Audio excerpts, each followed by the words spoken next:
Hey guys, Ogi here and welcome to the channel. Today I want to share with you guys my casting reflux build guide for Sorc, as on my last video when I made about the Sorc for my instant cast reflux build, I did actually get a comment and someone asked if I could make this build for the casting version. And recently I have actually swapped over to the casting version myself, so I thought, well, it works out great like that, so I'll make the video and show you guys how the casting reflux Sorc differs to the instant cast one. And honestly, I kind of think that it's better and I prefer it. When I was playing the instant cast reflux, I kind of liked it more. And I thought to myself, if I'm going to play a casting Sorc, I'll just play Igniter anyway. So what's the point? But playing reflux casting Sorc is just so much nicer, especially for Vicus. You can be like really far away and do all of your damage. Whereas instant cast reflux, you've got to be really close and like in the danger zone all the time pretty much. But if you're playing from range, like casting reflux Sorc, you can play completely from range and just throw meteors, and it's crazy. It's really fun. It does a lot of damage and it's just really easy. You don't have to worry about any like major burst windows because you're pretty much always bursting because you have short cooldowns, and it just gets better and better as you gear up and you get more gear and everything. Your cooldowns go down as your gems go up. So all in all, it's really fun, and let's hop straight to it. So let's speak about our skills. For starters, we'll open up the skill tree. Now this is like the cookie cutter, and then you can change out. We'll speak about those in a second. All the stuff you can change in and out, but this is mostly what you'll be using. It's what I always use, and then I just change out one skill depending on fight what I need. So for starters, we're running Blaze with damage amp, flame expansion, and weak point detection. Just the best tripods you can have there. Obviously damage amp being mandatory because that is your synergy for the group. Gives you 6% damage for 8 seconds, and this is pretty much always up. And it should always be up when you're using your big hitters like Doomsday and Punishing Strike and Explosion. And also helps the group out.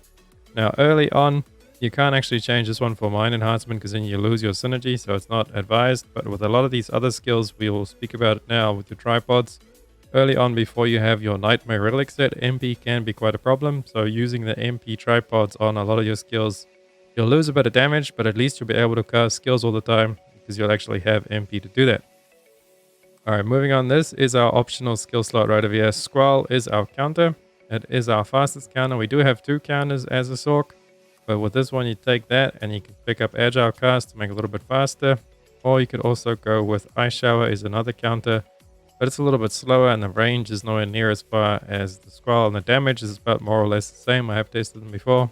So stick with Squall, and then Squall you can actually change that out. If you don't need a counter for the fight, you can take Inferno with weak point detection, or if you want a little bit more damage, you go with Ignite. But the reason you take the weak point is to increase your destruction damage. So if you need to break something like Argos on the ad phase there, or the Necrocina, you know, the Scorpion, if you want to break its tail, just anything with destruction necessary, this will help you. Even Volton in the beginning, when you're trying to break Volton's armor, weak point does add to your destruction damage. And then if you really wanted to, Algear's Touch, the shield, I find myself using this quite often to learn fights, especially the first week of doing Vicus hard. I did use Algear's Touch, and if you do get hit, it will take all of your MP. Well, not all of it, depending on how big the hit is. But yeah, you'll struggle a little bit with MP if you are using Algear's Touch, but at least then you won't die, and it just makes you super tanky, like more tanky than most classes, and you can take a lot of hits just so you can learn a new fight or something like that. So it's a really good option there. So that is your options for the Squall slot. And then moving on, we do have Frost Call. This is quite a bit of our damage. We're using Enlightenment for specialty meter gain because there's nothing really else in the top tree. Like I said before, if you are running without the Nightmare Relic set, you're like a new Sorc, then you can use Mind Enhancement just to reduce the MP cost for it. But I wouldn't suggest like trying to go out of your way and get tripods to actually level this up, because eventually you'll just go with Enlightenment to give you the specialty meter gain, and you can only really use it to teleport around because you can't use Arcane Rupture on Reflux. But nonetheless, you can use that depending on what you need. And then Unstable Rule for some more damage, and it just makes a point and click, so you click it and then it's down instantly and you forget about it. And then Final Strike for the increased crit damage, since we are going a really crit high build. And moving on, we're going to Rhyme Arrow, another one of our big hitters. We go for quick prep with the reduced cooldown. Obviously you can use the Enlightenment again.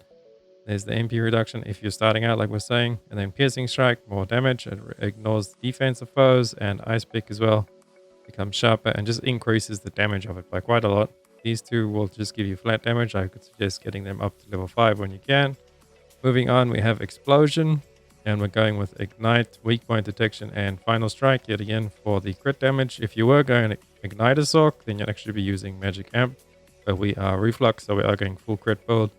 And then moving on, we're using Punishing Strike with Wide Angle. It's just better than all of these. Obviously, you can pick up the MP again if you need it, starting out. And then we have Electric Discharge and Final Strike. And then moving on to Doomsday, we run Ignite, Asteroid, Final Strike, and Esoteric Reaction. Quite a bit of damage again. We run Quick Prep, Final Strike, and Stabilized Crystal. Now, the most important skills I would say would be Doomsday, Punishing, and Explosion. Those three hit really hard. And then Esoteric, Frost Call, and Rhyme Arrow are like in your next tier. And obviously Blaze is your synergy, Squall is your stagger. I mean, not your stagger, your counter. And that's that. Let me just speak about the runes we run. So on Blaze, you want to run Bleed, whatever the highest one you have. Your Squall, whatever you put in this slot, you can like kind of swap and change with your runes. So when I run Squall, I like to run Rage on it just for that chance. And then if I do actually run the Shield, I like to run Focus. So it costs a little bit less MP since you will be starved for MP if you're using Elgai's Touch. And then for Inferno, you can kind of use Gale Wind just to make it a little bit faster casting speed when that actually pops up. And then moving on to Frost Call, we use Wealth to increase your meter gain. Doesn't really matter too much what you put on there. Rhyme Arrow, we use Wealth as well. Casting, Explosion, we use Gale Wind. Anything that you cast, pretty much you want to put Gale Wind on it. And then Doomsday, we'll put our biggest Gale Wind on since that one takes the longest. And then Esoteric, we have another Gale Wind there just because. So mostly just Gale Winds, Wealth, and then you can run Rage. And then if you are starting out early, you could actually try and get to Focus Ruins and just chuck a lot of Focus Ruins on all of your big things like Doomsday, Punishing Strike, Frost Call, any things like that that you seem to be using a lot. If you're missing a lot of MP, just roll with Focus on your skills to help you out early on. And then for Engravings, let's speak about Engravings right now. This is a really budget setup. I wish I had more gold, but as you can see, I've been pushing a lot of characters recently and doing stuff, and I just don't have the gold to get any better Engravings. But this is very, very budget with Reflux. Obviously, that will be mandatory. Headmaster, I would say, is the best, cheapest version you can get, and then all-out attack. So if you are starting out, you want to prioritize it in that order. Reflux, I would actually say for the casting version, all-out attack has got a higher priority than Hitmaster. So Reflux, all-out Hitmaster.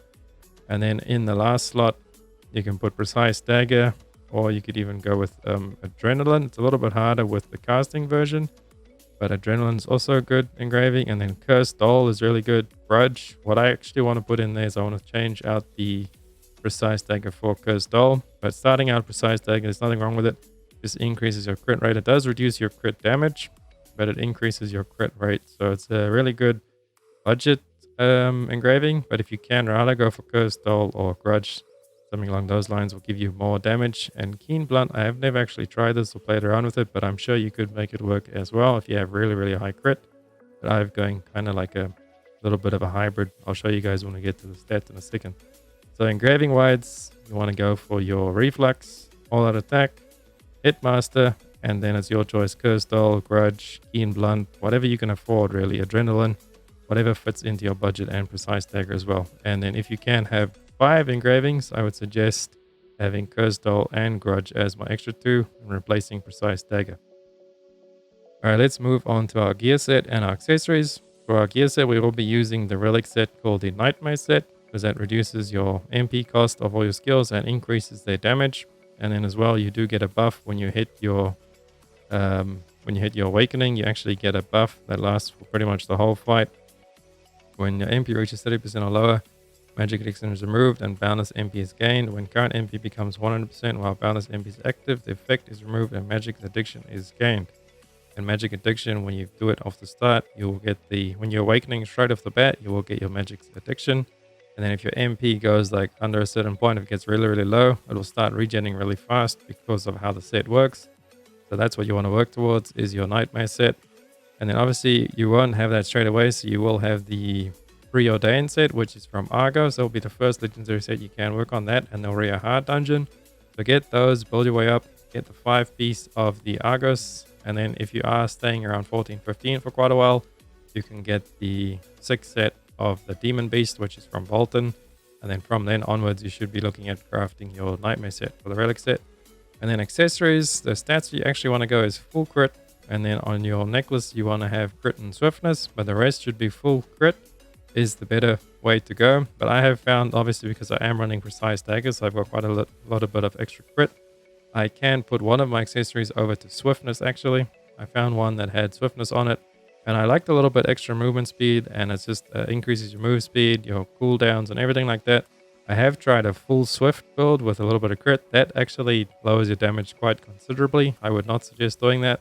But going like a mix like this, obviously you want to lean more into crit because your damage really comes from hitting the crits on your Doomsday and your Explosion and your Punishing Strike. If those aren't critting regularly, you're not going to really do much damage. So that's why you do one high crit, and then you can have swiftness 1 or 2 pieces depending on how you like to play it. I like to play with 2 pieces, just makes it nice and fluid. And then for our gems, you want to prioritize your Doomsday cooldown, Doomsday damage, and then Explosion, cooldown damage, and then Punishing Strike, cooldown damage in that order. And then from then onwards, will be Frost Call, Rhyme, Arrow, Esoteric. And you can just prioritize cooldown, I think is better if you can get cooldown on all of your big hitters. So pretty much just ignore Blaze. You don't ever want to use gems on Blaze, it's not worth it.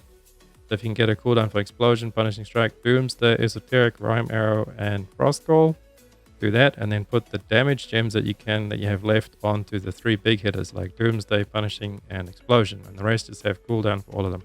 Ideally, that's what you want to run. Right now, we're just taking what we can get, but that's what you ideally want to run. And then for your cards, you want to be using the Lost Wind set with 12 Piece Awakening, will give you 7% crit. I just am missing the 12 Piece Awakening. I have not got it yet, but soon, hopefully. And then later on down the line, if you actually are quite far into the game and you have the Holy set, the Light of Salvation set, this will be the best in slot when you can actually get it to, I believe it's 18 Piece Awakening. Then you get the 7.5% flat damage increase. So that is what you want to be aiming for eventually. Or early on, you could just use the Field Boss set to give you a little bit more HP. And also, if you do Awakening these to plus 18 as well, I believe you do get 2.5% crit. So if you do have a lot of Field Boss cards lying around, go ahead and awaken them. They are a good start out set. And you want to work your way towards Lost Wind and then ultimately to Light of Salvation. And that's really all there is to this, guys. If you have any questions or if I missed anything about this, ask me down below in the comments. I'll be glad to answer them for you guys. And the rotation, pretty much just you want to put your Blaze out, and then you're trying to get your Doomsday, your Punishing Strike, and your Explosion on cooldown as fast as possible. But also, if you don't know the boss yet, if it's a new boss, you don't want to just walk in there and hit Doomsday because it might jump away straight away and you'll miss your Doomsday. So start it out, or if you don't know the fight, this is if you're completely new, hit a Blaze, throw your Frost Core, your Rhyme Arrow, and then your Esoteric Reaction. And then from that point, a couple of seconds in, you should be able to see what the boss is going to do. And then you can start going with your Doomsday, your Explosion, and your Punishing Strike. And then you just rotate through it all the time. But then once you learn a fight, and you know what's going to happen, straight off the bat, if you can get a Doomsday, I would highly suggest opening with a Doomsday. So you hit your Blaze and you drop your Doomsday down, and that's it. You just go from there. Just keep throwing all your big skills out, try and make sure they hit, and yeah, play around that. And also don't forget to use your Awakening at the start of the fight if you do have your Nightmare 4-piece and or 6-piece. So that's pretty much all there is to it. Have any questions? Ask them down below. Be sure to join my Discord. I'm trying to build up a community there so we can always help each other out and ask questions and stuff. And we'll see where that all goes there. Thank you guys so much for all the support on the videos. If you like this video, give it a like and a subscribe to the channel. It helps me out so much. And I'll catch you guys in the next one. Augustin out. Run free and dive into the sky. Hear the